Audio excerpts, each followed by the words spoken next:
What if I told you you could be touching 2 to 3 inches higher right now by optimizing your approach and jump technique? In today's video, I'm going to be breaking down at a granular level your spike approach technique. I'm going to cover how to accelerate faster in your approach. 2, how to utilize your arm drive so you can jump higher right now. And 3, how to make your new and improved jump technique subconscious so that you can actually do it while playing in the game.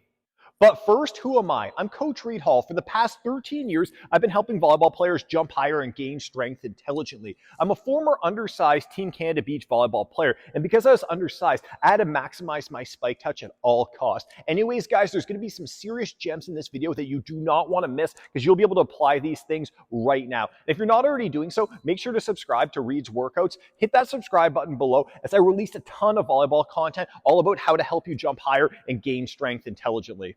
So the first thing we're going to focus on is our body positioning on the final 2 steps of your approach. So the first thing you're going to do is you're going to go with your left foot forward. You have a nice bend in your knee here, okay? I want you to feel like you have 70% of your way through the front foot. Your arms are neutral. You're going to push the left foot in the ground, taking a big step. Your arms are back.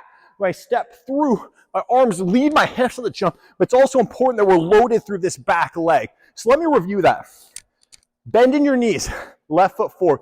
Push, my arms back, my torso's tall. When I come through here, my weight is really loaded through that back leg because this back leg produces a lot of power. Okay, the first exercise I want you to work on, 70% of the weight through your left foot, just gonna push and load. So 2 things I'm doing. I'm creating distance on my step and working on that fast arm drive. Push and load. Push and load. Now, one common question I get asked is how long should this step be? This is often called our penultimate stride. For most people, this step should be 2.5 times hip width. So if this is hip width, that's 2 times hip width, that's 2.5 times.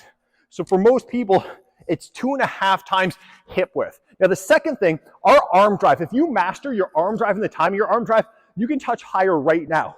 So I'm jumping. These arms lead my hips. My arms are able to lead my hips. I'm going to get higher. So the next exercise, now we're going to progress to the jump. So I want you to push and load, but you're going to focus on the arms leading your jump, okay? So 70% of my weight on my left foot, push left foot in the ground, boom, and then land soft. One of the things you want to make sure you avoid is when you're approaching, don't bring your arms forward and then back because it's too slow and your arms will be late and you'll be stuck on the ground too long when you're jumping.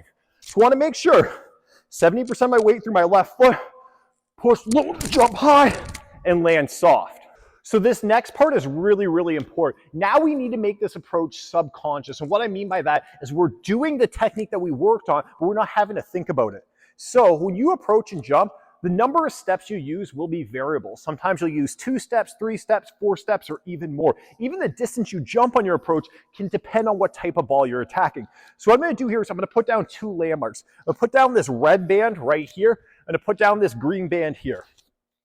These landmarks are just showing where I'm going to jump from and where I'm going to land. So I'm working on jump. This is generally, a typical jump. Our jump distance will depend. But what I'm going to do is I'm going to vary my approach. Listen, I got to jump from there, but I got to start my approach way over here. So now I have all these extra steps to do. So now I'm going to have to work on this technique with a ton of steps. So now I'm going to approach, jump, and land soft. So I jump from the red, land to the green. So I can make it, I got less room.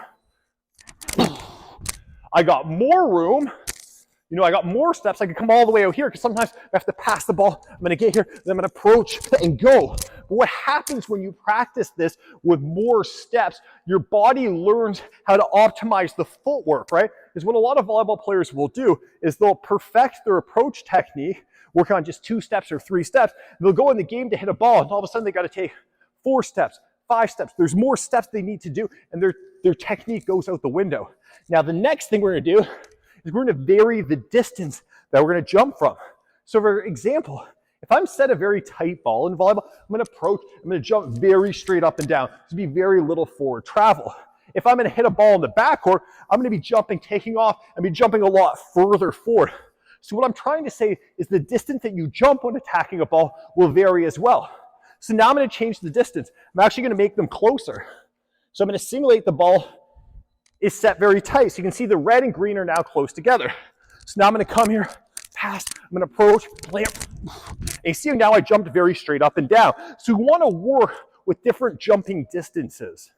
Now, the next layer to this would actually be going to the volleyball court and starting to attack some balls. So the next step that I recommend doing is having like a setter toss the ball, approach, and trying to catch the ball. We want to catch the ball so if it landed, it would land right in front of us. So I'm catching the ball right here. So once again, the coach tosses the ball, you're going to approach and catch and trying to make sure you're getting in the right position, but using the techniques that we've been working on. And then after doing some reps of that, actually get in there and start attacking and working on this technique. But really important thing to think about is you can't express the technique that we worked on here if you leave too early in your approach. And this is one of the most common mistakes I see. So the ball hasn't even been set yet and you start approaching and then you're forced to slow down and then hit the ball. So we need to wait long enough so that we can smoothly accelerate into the ball and attack. So leaving too early in the approach is one major common mistake I commonly see. And you can do all the technique work in the world here, but it won't translate simply if you're coming in too early on your approach. Anyways, guys, I really appreciate you tuning in. Hopefully you can take one of these techniques away so that you can improve your approach and your vertical jump. But guys, I hope you found this video helpful. And if you did, make sure you subscribe to Reed's Workouts as I release a ton of volleyball training content. If you want to work directly with me, what I do is I help volleyball players jump higher and gain strength intelligently, all done online through a very personalized program where I have you moving very intentionally towards your goals. And if you want to learn how I support athletes, check out that link below. It'll be in the description. It'll be somewhere. Just go find that link. Anyways, guys, I appreciate you tuning in and I'll catch you next time.